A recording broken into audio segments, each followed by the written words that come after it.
you have been critical, and we should also note you were part of Uber 1.0, the Travis Kalanick era, which had its own set of issues. But what do you think has happened over the last 2 years broadly that has put Uber in this position? I mean, the whole gig economy has to deal with these curbs, but Uber, at least in terms of its balance sheet and its profitability, just feels further behind than its rivals like Lyft and DoorDash.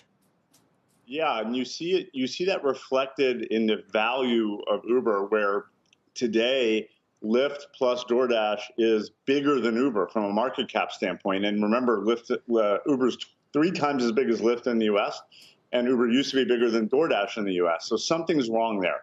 And I think what you're seeing is the unit economics that Lyft was able to get per ride last quarter and the unit economics that DoorDash was able to get per delivery last quarter were significantly better than Uber. So they were just more efficient, and the market's crediting them with that and sort of dinging Uber with that inefficiency.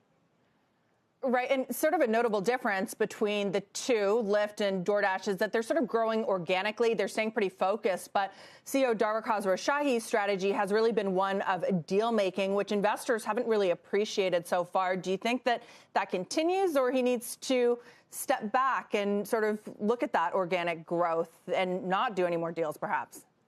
Yeah, I've always been a big fan of organic growth because that gives people in the company growth opportunities. That means you're building things on your own platform, which has its long-term benefits. I think the deals largely haven't worked out. The FTC is investigating Drizzly. I think they paid too much for Postmates. And really in this environment, this antitrust environment, it's going to be hard to do any big deals anyway. So I do think the company has to kind of come back and look inside and figure out what to build and how to build it and have a long-term perspective on it.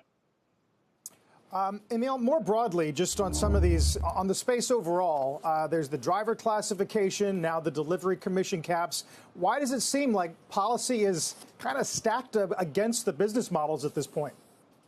It really does. And I think that while I think Dara and the Uber 2.0 management brought a sense of diplomacy to the company and sort of stabilized it, the one thing they didn't do aggressively as they should is push back on some of these regulations.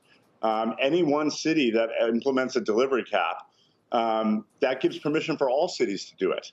And it's frankly bad for consumers and it's bad for restaurants. If you're capped and someone from Brooklyn wants to order something from Manhattan, and you can't pay the delivery guy enough to do that, well, then you're not going to deliver from that restaurant or to that consumer. So these regulations have real harm, and Uber has not done a good job conveying that to the public and therefore pressuring the legislatures not to do these things.